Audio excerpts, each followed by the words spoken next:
Hello everyone, चलिए आज का लास्ट पार्ट शुरू करती हूँ। यो सान घर लौट आया लेकिन लेन जान वहाँ नहीं था। यो सान ने रात का खाना खाया और बालकनी में खड़ा हो गया। फिर यो सान रास्ता में चलता रहा और बड़बड़ाता रहा, लेन जान यहाँ क्यों नहीं है? मैं उसका इंतजार कर रहा हूँ। उसे मेरी परवाह नहीं है, लेकिन वो मेरे अतीत को परवाह करता है। केवल उइहुइसानी क्यों? वो मेरे पास क्यों नहीं आ सकता है? नहीं तो योजना इस तरह बर्बाद हो जाएगा। ओहो लेन जान, तुम कहाँ हो? यो सान पुल के पास पहुँच जाते हैं। सानी में पानी चमक रहा था। यो सान ने देखा लेन वांगजी को, जो अपने एक हाथ उसके पीठ पर, दूसरा हाथ में तलवार लेते हुए वो सान को देख रहा था। दृश्य मनमोहन था। यो सान ने एक फ्रेम बनाने के लिए अपनी उंगलियों का इस्तेमाल किया और उसे अपने हाथ के कैमरे में कैद कर लिया। लेन जान ने उसे देखा और अपना सिर घुमा लिया। यो सान मुस्कुराया और फिर उसके करीब जाकर उसे प्यार से गले लगा लिया और कहा, तुम सच में आई हो? आने के लिए धन्यवाद। लेन जान नहीं हिला, लेकिन यो सान की सास ने उसे बताया कि वो नशे में था। लेन जान उसे अपने घर में ले गए। यो सान ने कुछ भी नहीं कहा, लेकिन वो सो भी नहीं पाया। जब लेन वांगजी ने उसे बिस्तर पर लेटा दिया, तब यो सान ने उसका हाथ पकड़ लिया। लेन वांगजी थोड़ा चौंक गया, पर यो सान ने मुस्कुराते हुए कहा, लेन जान, क्या तुम कल मेरे साथ जाओगे? मैं पुल को पार करते हुए पहाड़ पर जाना चाहता हूँ। बताओ कल तुम मेरे साथ जाओगे या नहीं? लेन जान ने कहा, तुम सो जाओ। यो सान ने कहा, नहीं, तुम्हें बताना ही होगा, हाँ या ना। हाँ क्यों नहीं कह देते? लेन वांगजी कहता है, अच्छे से सो जाओ। ऐसे कहकर लेन जान बिस्तर से उठकर दूसरे कोने पर बैठ गए। यो सान ने कुछ कहने की कोशिश की, लेकिन वो कह नहीं पाया। पर कुछ टाइम बाद वो सो गया। कुछ टाइम बाद यो सान जाग गया। उसका सिर अब हल्का महसूस हो रहा था। वो लेन जान को छोटी टेबल के सामने देखकर चौंक गया। कब से यहाँ हो? ऐसे पूछने के बाद बीती रात जब उसे अपने बिहेव की याद आई तो उसकी बातें अधूरी रह गई। फिर यो सान पूछता है, तुम कितने बजे जागते हो? लेन जान कहता है, 5 बजे। यो सान पूछता है, इतनी जल्दी क्यों? लेन जान कहता है, गोसु लेन का रूल है। यो सान कहता है, पता नहीं यह कबीले का नियम है या उसके जीवन का। हमने स्कूल कॉलेज में कितने तोड़े हैं। वो बाहर होने पर भी हर नियम का पालन करता है। फिर यो सान ने उसे दाहिनी आंखों से देखा। वो एक रबट की तरह बैठे हुए थे। यो सान मन ही मन कहता है, उसे याबो की तरह होना चाहिए, लेकिन उसे देखो। वांगजी उसके तरफ प्यार से देखकर पूछता है, क्या तुम ठीक हो? तुम अभी कैसा महसूस कर रहे हो? यो सान कहता है, ओह मैं अच्छा हूँ, धन्यवाद। क्या मैंने तुम्हें बहुत परेशान किया? लेन जान कहता है, नहीं, तुम मुझसे क्यों ढूंढ रहे थे? यो सान कहता है, तुम पुल पर क्या कर रहे थे? क्या तुम वहाँ फिर से मेरे साथ जाओगे? लेन जान ने सिर हिलाया और पूछा, हम कब जा रहे हैं? यो सान ने कहा, लगभग 12 बजे। फिर दोनों एक साथ चाय पीने लगी। फिर यो सान नहाने गया और फिर दोनों तैयार होकर घर से निकल गए और कमल तालाब के पीछे पहाड़ी की ओर चला गया। जब यो सान तालाब के पास पहुँची तब वो घबरा गया और लेन जान की तरफ देखा, जहाँ लेन जान गायब नहीं हो गया था। याबो और उइहुइसान अभी तक यहाँ नहीं थे।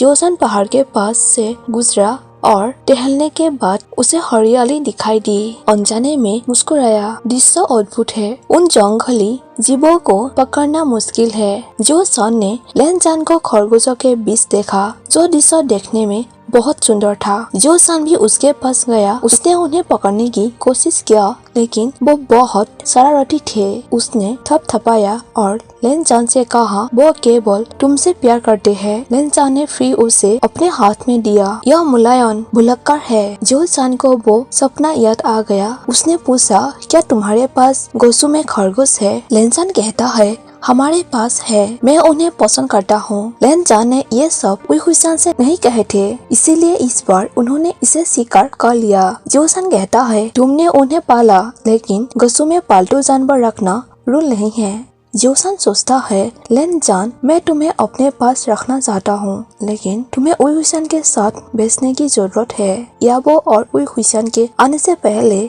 उसने ड्राइंग करना शुरू कर दिया। लेनजान एक चट्टान पर बैठ गया। कभी कभी वो लेनजान को देख रहा था। दो लोग एक साथ थे लेकिन कोई बात नहीं कर रहा था। जोसान ने लेनजान से पूछा, लेनजान अगर तुम उइहुसान से मिलोगे तो तुम क्या करोगे? लेनजान कहता है पता नहीं। जोसान कहता है ठीक है, मुझे तुम्हारी मदद करने दो। तुम शायद उसे अपना रास्ता सोने के लिए मनाने की कोशिश करोगे। लेनजान कहता है वो मेरा बात नहीं सुनेगा। जोसान सोचता है क्या उसे इस बात का भी यकीन है? फिर मुस्कुराते हुए सोचा उसे नहीं पता कि वो क्या करेगा। बस उससे मिलने आया था, शायद उसने उसे बहुत याद किया। ऐसे सोचते हुए जोसान ने उसके ओर देखा और उसने देखा कि लेनजान भी उसे देख रहा था। शायद वो सोच रहा था कि मैं क्यों मुस्कुरा रहा था। वो फिर बोला क्या तुमने अपने पुराने दोस्त के लिए कुछ खरीदा? लेनजान ने पूछा क्या खरीदो? जोसान ने कहा I mean एक गिफ्ट। लेनजान चुप रहता है। जोसान समझ गया कि उसके पास कुछ भी नहीं है और शायद लेनजान को बहुत बुरा लगा कि उसके पास कुछ भी नहीं था। जोसान ने सोचा क्या मैंने उसे कंफ्यूज कर दिया? उसने यहाँ आने से पहले गिफ्ट के बारे में नहीं सोचा था। फिर जोसान ने कहा अरे चिंता मत करो, ये इम्पोर्टेंट नहीं है। लेकिन जब लेनजान ने उसकी ओर देखा तो जोसान को एक उदास आभा फील हो रहा था, भले ही उसने कुछ न कहा हो। जोसान सोचता है अरे नहीं, मैंने उसे उदास कर दिया, मुझे क्या करना चाहिए? वो शायद हमारे समय से कुछ भी नहीं ले सकता है।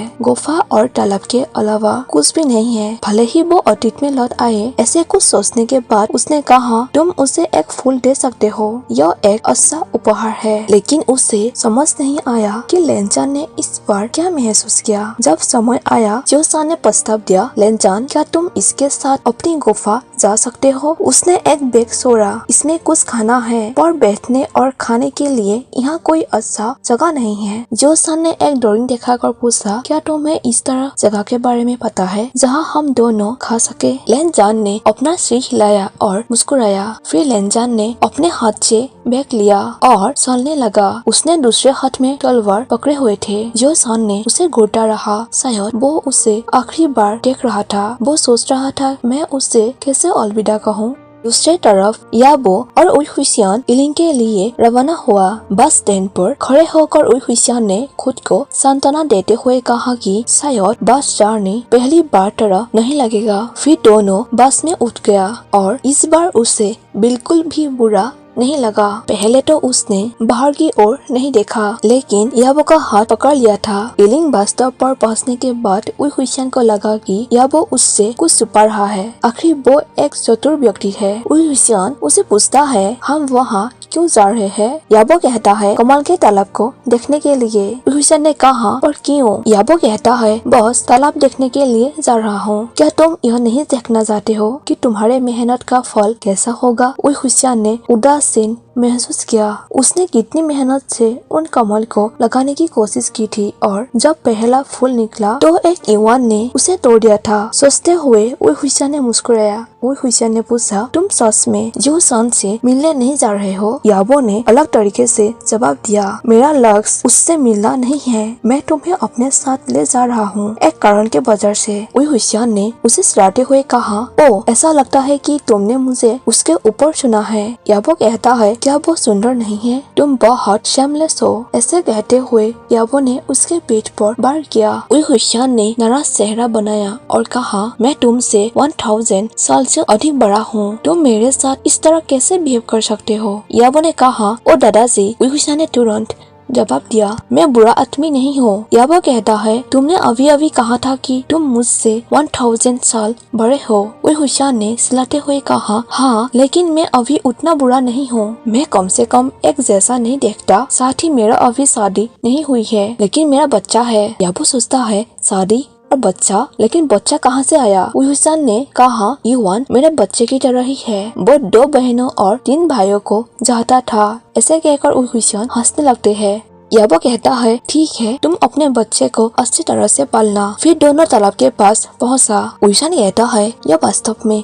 बड़ा है, मेरे समय में यह इतना छोटा था। याबो ने पूछा तुम तालाब के पास क्यों नहीं जाते? उइशान इसे पहुँचा। याबो ने उसका पीछा किया। उन्होंने कुछ कमल की फली ली। याबो ने इसे पहले कभी नहीं देखा था। उसको बीजों को खाते हुए देखकर वो हैरान था। उइशान ने उसे सिखाया कि यह कैसे करता है। उसने अपने लिए कुछ निकाला। अपनी सामान्य मुस्कान जारी रखते हुए वो भी खुश था, क्योंकि वो हमेशा लेनचान को लतास घाट पर लाना चाहता था और जिलों में इस तरह से बीज खाकर मजे करना चाहता था। याबो कहता है यह कुछ मीठा है। उइशान कहता है यह मीठा हो सकता है, कभी कभी यह कड़वा भी हो सकता है। याबो कहता है क्या सच में? ऐसे कहते हुए दूसरा खाने लगा। उइशान ने उसमें से एक बीज निकाला और शाखा। दोनों ने तालाब में जाकर तबाही मचाई। याबो खुश और आत्मविश्वास से भरा हुआ था। याबो ने सोचा जियोसान शायद यहाँ है। अब लगभग समय आ गया है कि उस स्थान पर जाना चाहिए जो उसने मुझे बताया था, उसे यहाँ सोकर। फिर याबो ने उइशान से कहा उई गेगे, अगर हम फिर से नहीं मिले तो क्या तुम मुझे भूल जाओगे? उइशान ने मुस्कुराते हुए कहा इतने अचानक ये सवाल क्यों पूछ रहे हो? मैं तुम्हें कैसे भूल सकता हूँ? याबो ने पहले कुछ नहीं कहा, लेकिन फिर कहा थैंक यू। उइशान ने उसके ओर देखा और सोचा क्या उसने कहा थैंक यू? ऐसा उसने पहले कभी नहीं सुना था। पूरी दुनिया बस उसे दोष देता रहता है। याबो ने उसे नरम आंखों से देखा और कहा आने के लिए धन्यवाद, मुझे बहुत सी चीजें सिखाने के लिए धन्यवाद। उइशान भावुक होकर कहता है तुम्हारी देखभाल के लिए और तुम मेरे साथ रहने के लिए धन्यवाद। मैं पहले की तरह अकेला नहीं था जब तुम आसपास थे, तुम्हें कभी नहीं भूलूंगा। फिर उइशान ने अपने हाथों पर अपना सिर टिका लिया और कहा तुम्हें ऐसा क्यों लग रहा है कि हम फिर से नहीं मिलेंगे? याबो ने कहा शायद हम हमेशा साथ नहीं रह सकते हैं। किसी दिन तुम गायब भी हो सकते हो और मैं तभी तुम्हें फिर से नहीं देख सकता। इससे पहले जब मैं तुम्हारे साथ हूँ तो मैं तुम्हें धन्यवाद देना चाहता था। फिर याबो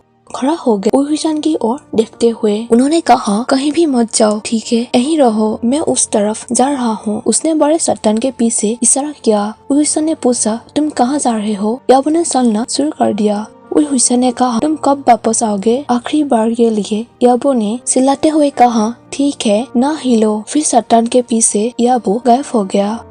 दूसरे तरफ लेनचान जियोसान का इंतजार कर रहे थे, लेकिन वो नहीं आया। लेनचान भी अपने जगह से नहीं हिला, लेकिन उसे बाईं ओर की चट्टान के पीछे से बाहर आना पड़ा, क्योंकि उसने बहुत देर तक पानी की आवाज सुनी। उसने सोचा कि शायद जियोसान अपने हाथ धो रहा है, लेकिन जब वो हाथ धोने के बाद नहीं आया तो लेनचान उस जगह से बाहर आ गई जहाँ वो बैठा था। वो और कोई नहीं उइशान है। वो तालाब पर पत्थर फेंक रहा था। वो बोरिंग हो गया था या वो लंबे समय के लिए चला गया था। उसने एक हल्की सी जाने पहचाने आवाज सुनी, उइंग। उसने अपना मुंह बाईं ओर घुमा लिया। उसने पलकें झपकाई। उइशान ने कहा या वो क्या कर रहे हो? तुमने लेनचान की तरह कपड़े पहनकर मुझे आश्चर्यचकित करना चाहते थे, है ना? ऐसे कहकर वो हंसते हैं। जब लेनचान ने बिना किसी जवाब के उसे देखा तो वो कंफ्यूज हो गया। वो उसके आंखों में देखता है। उसके आंखें डर से भरे हुए थे। उइशान करीब आ गया। गोधूली की आखिरी रोशनी उसके चेहरे पर पड़ रहे थे।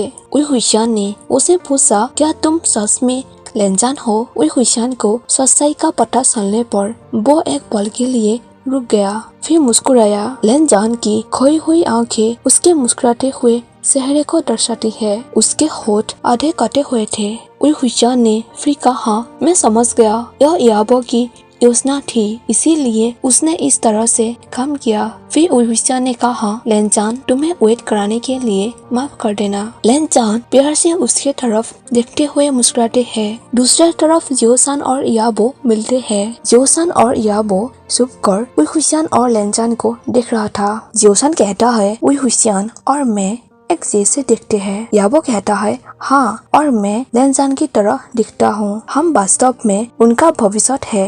जियोसान ने उइशान के तरफ देखते हुए कहा उइशान बहुत लकी है, क्योंकि उसे लेनचान की तरह प्यार करने वाले इंसान मिला। उइशान ने लेनचान से कहा लेनचान क्या तुम्हें पता है याबो ने मुझे क्या नाम देकर बुलाया था? वो मुझे उइंगेगे कहकर बुलाया था। काश मैं उन्हें आखिरी बार देख पाता। समय नहीं बदला, लेकिन कौन जानता है कि वो कहाँ चले गए। जोसान तुम्हारे साथ था है ना? मैं उन्हें भी हमारे ओर से धन्यवाद देना चाहता था और मैं जोसान को याबो की देखभाल करने के लिए कहूँगा। उइहुइसान ऐसे ही बात करता रहा।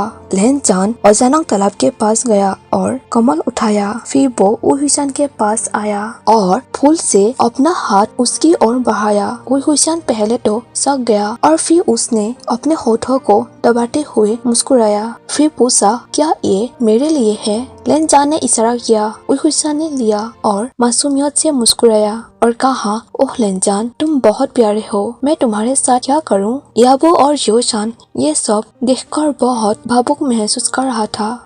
खासकर जोसान की आंखें फटी की फटी रह गई। वो रोया नहीं था, लेकिन यह उनके दृष्टि को धुंधला कर रहा था। उसने इसे नियंत्रित करने की पूरी कोशिश की, इसे गिरने नहीं दिया। उनके अत्यधिक आंखों की गतिविधियों पर याबो ने ध्यान दिया। वो समझ गया कि उसने क्या महसूस किया है। याबो जोसान के हाथ पकड़ने के लिए उसके उंगली तक पहुँच गया। जोसान ने कुछ राहत महसूस की और वो याबो को देखे बिना शर्मा कर मुस्कुराया। फिर याबो ने जोसान के होठों देखा। वो उसके होठों पर उस दिल को देखता है जिसके वजह से उसके होठ बहुत खूबसूरत लगता है। फिर दोनों ने देखा कि लेनजान और उइहुइसान वास्तव में धीरे धीरे गायब हो रहे थे। वो दोनों गायब हो जाने के बाद याबो और जोसान अपने घर जाने के लिए तैयारी करते हैं। जब जोसान ने अपने ड्राइंग किट पैक करके चलने के लिए उठा, तब वो अचानक याबो से टकरा कर उसके शरीर के ऊपर होकर जमीन पर गिरने वाला था। याबो ने उसे किसी तरह से उसे पकड़ लिया। जोसान कहता है,